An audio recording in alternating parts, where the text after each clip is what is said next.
Once again welcome to Avian Education. काफ़ी days के gap के बाद हम लोग अपलोड कर रहे हैं अपनी नेक्स्ट वीडियो। डिले इसलिए हुआ क्योंकि हम लोग हमारी जो टीम है वो आपकी हेल्प के लिए काफ़ी चीज़ों में मॉडिफिकेशन कर रही थी। अब जितने भी हमारे वीडियोस अपलोड हो चुके हैं जिस मॉड्यूल के, उस मॉड्यूल के एवरी ऑल्टरनेट डे आपको मॉक टेस्ट पेपर मिलेगा हमारे व्हाट्सएप ग्रुप्स पर, ताकि आप लोग वन स्टेप फर्दर जा सकें अपने मॉड्यूल की तरफ। और साथ ही साथ हमारे इंस्टा एंड एफबी पर एवरी ऑल्टरनेट डे आपको एविएशन वर्ल्ड से रिलेटेड अपडेट्स मिलती रहेंगी। इसलिए हम लोग से टच में रहिए, हमारे इंस्टा एंड फेसबुक पेजेस को फॉलो करिए, लाइक करिए and keep updated. So next आने वाली थी वीडियो, अगर सीरियल वाइज देखें तो आनी चाहिए थी सीरीज़ ई पार्ट 8 की, but then series E part 8 से पहले CAR 66 ज़्यादा इम्पोर्टेंट थी समझना, तो इसलिए आई थॉट पहले CAR 66 कवर कर लेते हैं। CAR 66 इशू 2 रिविज़न 4, इसका लेटेस्ट रिविज़न है रिविज़न 4, जो कि आया था 5 फरवरी 2019 को।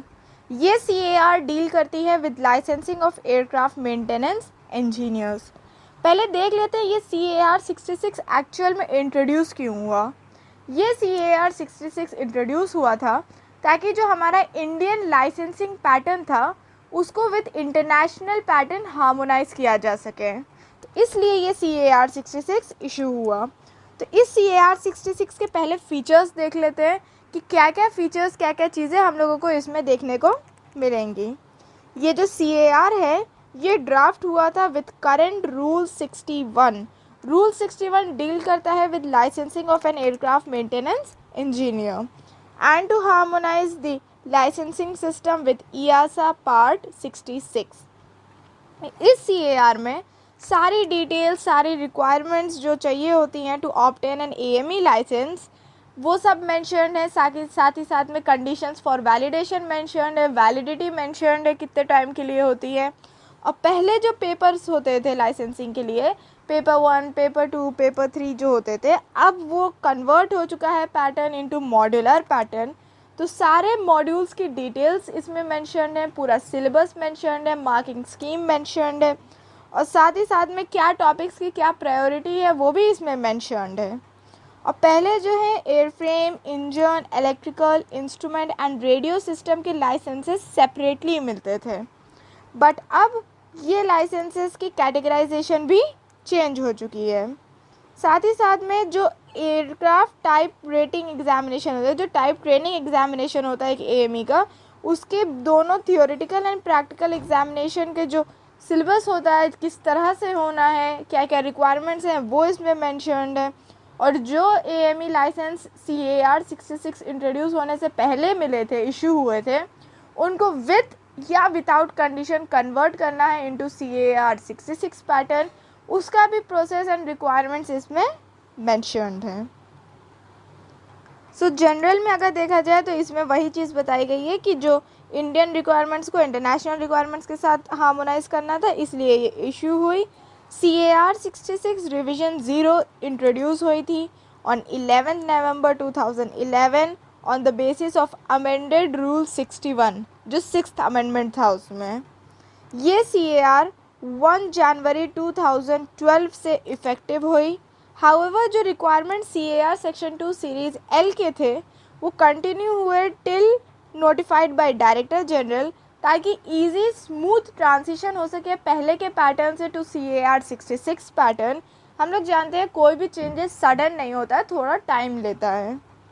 तो अब आगे बढ़ते हैं towards record of revisions. Record of revisions ज़्यादा इम्पॉर्टेंट नहीं है, बट कुछ ऐसे पॉइंट्स हैं जो हम लोग, डेट है, इशू नंबर है, जो हम लोग रिमेंबर कर सकते हैं। फर्स्ट इनिशियल इशू हुआ था 11 नवंबर 2011। उसके बाद में CAR 66 इशू 2 में ये पॉइंट इंट्रोड्यूस हुआ था कि 10 ईयर के अंदर सारे modules for basic knowledge complete करने हैं। उसके बाद में CAR इशू 2 रिविज़न 1 में ये पॉइंट है टू नोटिस कि ये कैटेगरी B3 इंट्रोड्यूस हुई थी। उसके बाद में CAR इशू 2 रिविज़न 2 में स्किल टेस्ट रिक्वायरमेंट्स डिलीट हो गई थी। अब आगे बढ़ते हैं towards section A. Section A है टेक्निकल रिक्वायरमेंट्स। टेक्निकल रिक्वायरमेंट्स का अब सब पार्ट ए देखते हैं, जो कि है aircraft maintenance engineers licence, aeroplanes and helicopters. इसका स्कोप है that defines an aircraft maintenance engineer's license and establishes requirements for application, issue and conditions of its validity। इस लाइसेंस की अब कैटेगराइजेशन देख लेते हैं। एक AME लाइसेंस की category A, category B1, category B2, category B3, category C। अभी आगे हम लोग इन कैटेगरीज के प्रिविलेजेस भी देखेंगे, मतलब कौन सी कैटेगरी किस चीज़ के लिए है और क्या क्या उसके प्रिविलेजेस हैं। कैटेगरी A एंड B1 जो है वो सब डिवाइड हो गई है इनटू सब कैटेगरीज, एक कॉम्बिनेशन बन गया है।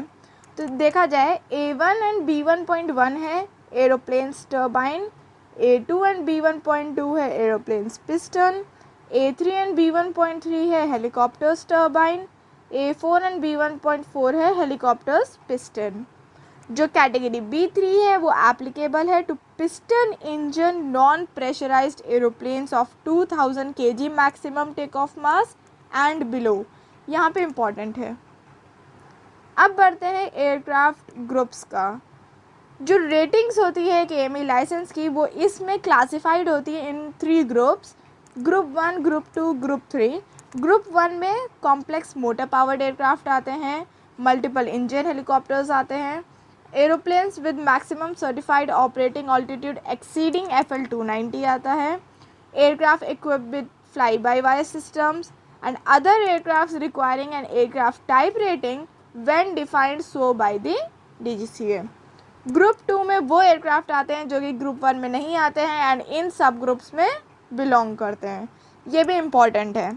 सब ग्रुप 2A में आता है single turbo propeller engine aeroplanes, सब ग्रुप 2B में सिंगल टर्बाइन इंजन हेलीकॉप्टर, सब ग्रुप 2C में सिंगल पिस्टन इंजन हेलीकॉप्टर्स।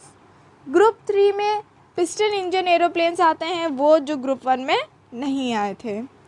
अब आते हैं टूवर्ड्स एप्लीकेशन कि कैसे अप्लाई करना है, क्या क्या डॉक्यूमेंट्स होंगे साथ में और किस CA फॉर्म नंबर पर अप्लाई करना है। तो एक AME लाइसेंस के लिए अप्लाई करा जाएगा ऑन CA फॉर्म 1901। साथ में नेसेसरी डॉक्यूमेंट्स अटैच्ड होंगे एंड फीस होगी। उसके बाद में अगर किसी एडिशनल कैटेगरी में एक लाइसेंस होल्डर को चाहिए कोई एडिशनल कैटेगरी या फिर सब कैटेगरी के लिए अप्लाई कर रहा है, तो फिर वो CA फॉर्म 1902 पे अप्लाई करेगा। साथ ही साथ में अपना जो करंट ओरिजिनल AME लाइसेंस है वो भी अटैच करेगा। Next is eligibility.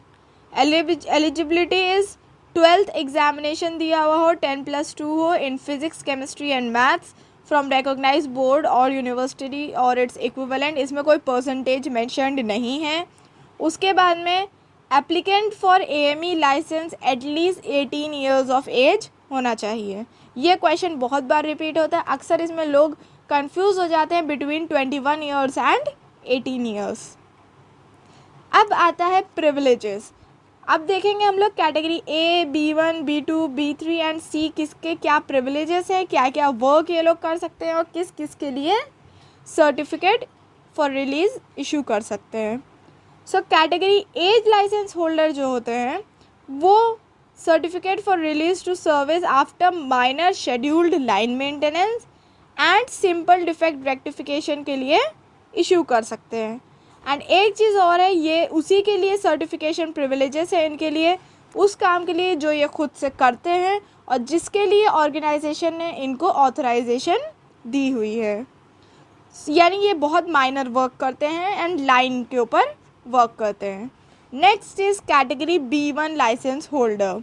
Category B1 licence holder CRS issue कर सकते हैं एंड एक्ट करते हैं as support staff following maintenance on aircraft structure, power plant, mechanical and electrical systems. ये साथ ही साथ में एवियोनिक सिस्टम पे भी वर्क कर सकते हैं, बट सिर्फ वो वाले एवियोनिक सिस्टम जो रिक्वायर कर रहे हो simple test to prove their serviceability, यानी जिसमें कॉम्प्लेक्स नहीं है, मतलब ओपन नहीं करना पड़ रहा है। एक यहाँ पे सिंपल टेस्ट की डेफिनेशन भी दी हुई है। Simple test means test described in approved maintenance data, यानी सिंपल टेस्ट जो है अप्रूव्ड मेंटेनेंस डेटा में होते हैं। And such in nature that aircraft system serviceability is verified through aircraft controls, switches, built in test equipment, central maintenance computer और external test equipment not requiring special training, यानी बाहर से जिसका test हो सके और सर्विसिबिलिटी हम लोग जान सकें। सो एवियोनिक्स सिस्टम पे भी वर्क कर सकते हैं, बट सिंपल टेस्ट जिसमें ट्रबल शूटिंग की ज़रूरत ना हो। नोट है, category B1 shall include appropriate सब कैटेगरी ऑफ कैटेगरी A, यानी जैसे अभी हम लोगों ने देखा था B1.1 टर्बाइन के लिए था। So next is category B2 licence holder. जो कैटेगरी B1 है जिसको हम लोग कहते हैं ना mechanical stream, so category B1 basically mechanical stream होती है। Next is category B2। Category B2 avionics stream होती है। ये CRS इशू कर सकते हैं on avionics and electrical system. Avionics and electrical system जो इंजन में होते हैं एंड मैकेनिकल सिस्टम्स में होते हैं उनके लिए भी कर सकते हैं, बट सिर्फ वो जिसमें सिंपल टेस्ट हो। जैसे कि B1 वाले एवियोनिक्स सिस्टम पे सिंपल टेस्ट खाली कर सकते हैं, वैसे ही B2 वाले विद इन इंजन वाले एंड मैकेनिकल सिस्टम्स पर सिर्फ सिंपल टेस्ट कर सकते हैं।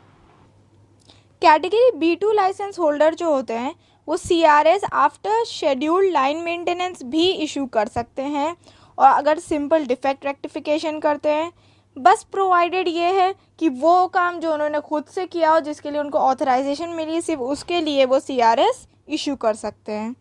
जो कैटेगरी B3 लाइसेंस होल्डर होते हैं उनके बारे में तो हम लोग जानते ही हैं। कैटेगरी B3 लाइसेंस होल्डर सिर्फ उन पे वर्क कर सकते हैं piston engine non pressurised aeroplanes of 2000 kg maximum take off mass या फिर बिलो। ये CRS इशू कर सकते हैं on aeroplane structure, engine and mechanical and electrical system, और साथ ही साथ में एवियोनिक सिस्टम वो वाला जिसमें सिर्फ सिंपल टेस्ट हो, जैसे कि हम लोगों ने B1 में देखा था, वैसे ही सिंपल टेस्ट हो जिसमें ट्रबल शूटिंग की ज़रूरत ना हो। Last is category C। Category C को एकदम टॉप कैटेगरी कहा जाता है, बिकॉज कैटेगरी C होल्डर जो होता है वो इशू करता है CRS after base maintenance to an entire aircraft. मतलब ये नहीं है कि ये सिर्फ मैकेनिकल पार्ट देखेगा या एवियोनिक्स पार्ट देखेगा, जिस भी एयरक्राफ्ट की रेटिंग उसके पास है उसके लाइसेंस पर एंडोर्स्ड है, जो भी एयरक्राफ्ट के लिए वो है उसके लाइसेंस पे मेंशन, वो उस इंटायर एयरक्राफ्ट सिस्टम के लिए इशू कर सकता है CRS। अब देखते हैं जो होल्डर ऑफ AME लाइसेंस होते हैं, कुछ ऐसे केस आते हैं जब वो लोग अपने सर्टिफिकेशन प्रिविलेजेस नहीं यूज़ कर सकते हैं, उसको एक्सरसाइज नहीं कर सकते हैं अनलेस वो चीज़ हर चीज़ कंप्लायंस हो with applicable requirements of CARM और CAR 145, और प्रीसीडिंग 2 years में उसके पास at least 6 month of maintenance experience हो, जो भी प्रिविलेजेस उसको मतलब दी गई हैं उसके लाइसेंस पर, उसको उसने एक्सरसाइज किया हो एटलीस्ट 6 months में विद इन लास्ट 2 years। उसके बाद में एडिक्वेट कॉम्पिटेंसी हो, यानी उसे सही से आता हो, वो इसके लिए कॉम्पिटेंट हो टू सर्टिफाई मेंटेनेंस, और जिस लैंग्वेज में मैनुअल्स, डॉक्यूमेंट्स, प्रोसीजर्स सब अवेलेबल है उसको ही और शी रीड कर सके, राइट कर सके एंड कम्युनिकेट कर सके। Next is basic knowledge requirements. ये हम लोगों को पता है कि जिस भी कैटेगरी या सब कैटेगरी में एक AME अप्लाई करेगा उसको सारे उससे रिलेटेड मॉड्यूल्स क्लियर करने पड़ते हैं, और ये मॉड्यूल्स कंडक्ट करता है CEO of DGCA central examination organisation, और within 10 years training course और एग्जामिनेशन पास किया जाता है बिफोर अप्लाइंग। और उसके बाद में अगर इसमें एक्सेप्शनल केस है, the applicant may apply to DGCA for full और partial examination credit to the basic knowledge requirements for basic knowledge examinations that do not meet the requirement described in point B above, and any other technical qualification considered by DGCA to be equivalent to the knowledge standard of CAR 66। अब इसमें जो question बनने वाला point वो है, ये है कि APM चैप्टर 17 के अकॉर्डिंग क्रेडिट्स ग्रांट होते हैं, और एक और इसमें क्वेश्चन बनता है कि क्रेडिट्स जो है एक्सपायर हो जाते हैं after 10 years they were granted, उसके बाद में न्यू अप्लाई करना पड़ेगा for new credits. Next is basic experience requirements. अब यहाँ पर ये काफ़ी इंपॉर्टेंट है, इसको ध्यान से सुनिएगा, इससे क्वेश्चंस बन सकते हैं। इसमें अभी हम दो चीज़ें बोलेंगे, जैसे जैसे वो पॉइंट आएगा वो हम बता देंगे। जब कैटेगरी ए का है या फिर कैटेगरी सब category B1.2 and B1.4 and category B3 के लिए अगर चाहिए CRS इशू करने का प्रिविलेज, तो फिर 3 इयर्स का प्रैक्टिकल एयरक्राफ्ट मेंटेनेंस एक्सपीरियंस होना चाहिए। अगर कैटेगरी B2 सब कैटेगरी B1.3 एंड B1.1 के लिए चाहिए तो फिर 5 इयर्स का प्रैक्टिकल एयरक्राफ्ट एक्सपीरियंस हो। और अगर कैटेगरी सी के लिए चाहिए, उसके सर्टिफिकेशन के लिए चाहिए प्रिविलेजेस, तो फिर उसमें दो केस हैं, लार्ज एयरक्राफ्ट के लिए अलग है, नॉन लार्ज एयरक्राफ्ट के लिए अलग है। अगर लार्ज एयरक्राफ्ट के लिए चाहिए तो फिर 3 इयर्स ऑफ एक्सपीरियंस होना चाहिए। B1.1, B1.3 और B2, भले इसमें आप CRS इशू करने का प्रिविलेज हो आपके पास, या फिर एज अ सपोर्ट स्टाफ काम कर रहे हो, या फिर कॉम्बिनेशन ऑफ बोथ हो, तो 3 इयर्स का एक्सपीरियंस चाहिए। नेक्स्ट इज B1.2 और B1.4, इसमें भी भले आप सर्टिफिकेशन का प्रिविलेज आपके पास हो, या फिर एज अ सपोर्ट स्टाफ आप काम कर रहे हो, या फिर कॉम्बिनेशन हो दोनों का, तो 5 इयर्स का एक्सपीरियंस चाहिए। Next is category C with respect to non large aircraft. अगर नॉन लार्ज एयरक्राफ्ट है तो B1 हो या फिर B2 हो, प्रिविलेज आपको सर्टिफिकेशन का हो या फिर एज अ सपोर्ट स्टाफ आप काम कर रहे हो, तब 3 इयर्स का एक्सपीरियंस चाहिए होता है। एक एप्लीकेंट जो है for extension to an AME licence अगर अप्लाई कर रहा है तो उसके पास में minimum civil aircraft maintenance experience होना चाहिए, जिस भी एडिशनल कैटेगरी या सब कैटेगरी में वो अप्लाई कर रहा है। ये चीज़ डिफाइंड है इन अपेंडिक्स 4। एटलीस्ट 1 ईयर जो एक्सपीरियंस, अगर initial aircraft maintenance engineer licence के लिए अप्लाई कर रहा है, मतलब इनिशियल लाइसेंस के लिए अप्लाई कर रहा है, पहले लाइसेंस के लिए जिस भी कैटेगरी या सब कैटेगरी में, तब एटलीस्ट 1 ईयर का एक्सपीरियंस ज़रूरी होता है, रीसेंट 1 ईयर का। उसके बाद में अगर एडिशनल कैटेगरी या सब कैटेगरी के लिए अप्लाई कर रहा है तो फिर वो लेस दैन 1 ईयर हो सकता है, बट एटलीस्ट 3 मंथ्स हो। तो ये 3 मंथ से 12 मंथ का जो पीरियड होता है, ये डिसाइड होता है on the complexity of the new category applied for. अब भले आप एकदम सिमिलर टाइप के एयरक्राफ्ट के लिए अप्लाई कर रहे हैं या फिर बिल्कुल अलग के लिए अप्लाई कर रहे हैं, तो उसके ऊपर डिपेंड होता है ये टाइम पीरियड। उसके बाद में अब बात करते हैं जो बाहर से लोग आते हैं, मतलब फॉर एग्जांपल डिफेंस एनवायरनमेंट से जो आए हैं, वो लोग कैसे कन्वर्ट कर सकते हैं अपना licence for civil aircraft maintenance environment. तो 12 years of practical aircraft maintenance experience जो वो इस एनवायरनमेंट से बाहर के एनवायरनमेंट में गेन करते हैं, वो जो है इक्विवेलेंट माना जाएगा। हम लोगों ने जो अभी 3 इयर्स 5 इयर्स के सारे रिक्वायरमेंट्स डिस्कस करे थे, उसके इक्विवेलेंट माना जाएगा in the relevant category, but 1 year का एक्सपीरियंस रिसेंट हो इन सिविल एयरक्राफ्ट एनवायरनमेंट, तभी उनको ये CRS इशू करने की वो मिलेगी। यानी 1 ईयर यहाँ पर हो सिविल एयरक्राफ्ट मेंटेनेंस एनवायरनमेंट में और 12 इयर्स आउटसाइड हो। उसके बाद में एक्सपीरियंस की जो बात हुई थी अभी कि 3 इयर्स का एक्सपीरियंस हो, 5 इयर्स का एक्सपीरियंस हो, ये हो वो हो, ये experience with in 10 years acquire किया हुआ हो जब एप्लीकेशन डाला है। और उसके बाद में जो बाहर से लोग आए, मतलब जो डिफेंस एनवायरनमेंट से आए, उनके 15 इयर्स का एक्सेप्टेबल है। तो यहाँ पर 3 क्वेश्चंस बने। पहला 12 इयर्स वाला, उसके बाद में 10 इयर्स वाला, उसके बाद में 15 इयर्स वाला। अब आगे बढ़ते हैं टू डेमोन्स्ट्रेशन ऑफ स्किल। इस पे ध्यान से देखा जाए तो इसमें रिवीजन आया है। तो जिस भी कैटेगरी या सब कैटेगरी के लिए एक AME अप्लाई कर रहा है, भले एक्सटेंशन के लिए भी अप्लाई कर रहा है, तो उसको अपनी मेंटेनेंस स्किल को डेमोन्स्ट्रेट करना है। जिस भी रेटिंग में वो अप्लाई कर रहा हो उसको स्किल्स को अपने डेमोन्स्ट्रेट करना है। उसके बाद में आगे बढ़ते हैं continued validity of AME licence, यानी किन किन कंडीशंस में एक AME का लाइसेंस वैलिड रहेगा। एएमई का लाइसेंस 5 इयर्स के लिए वैलिड रहता है। अब ये अलग बात है कि वो खुद से अपना सबमिट करके रिवोक कर दे, बट ऐसा होता नहीं है जनरली। उसके बाद में 5 इयर्स के लिए वैलिड होता है। और अगर डीजीसीए मांगता है किसी काम के लिए, इंफॉर्मेशन को चेक करने के लिए या रिकॉर्ड्स को चेक करने के लिए, तो फिर वो एक्सेप्शनल केस है। उसके बाद में जो एएमई लाइसेंस का होल्डर होता है वो सीए फॉर्म 1903 पर अप्लाई करता है, अपने लेटेस्ट जो उसके पास जो कॉपी है उसके साथ में अप्लाई कर देता है। बट अगर ये CAR 145 ऑर्गेनाइजेशन में काम कर रहा है तो फिर वहाँ पर उसको खुद से अप्लाई करने की ज़रूरत नहीं है। उसके जितने भी नेसेसरी डॉक्यूमेंट्स हैं और उसका जो लेटेस्ट लाइसेंस है, वो जो एक्सपायर्ड लाइसेंस है, उसको ऑर्गेनाइजेशन खुद अप्लाई करेगी ऑन बिहाफ ऑफ हिम।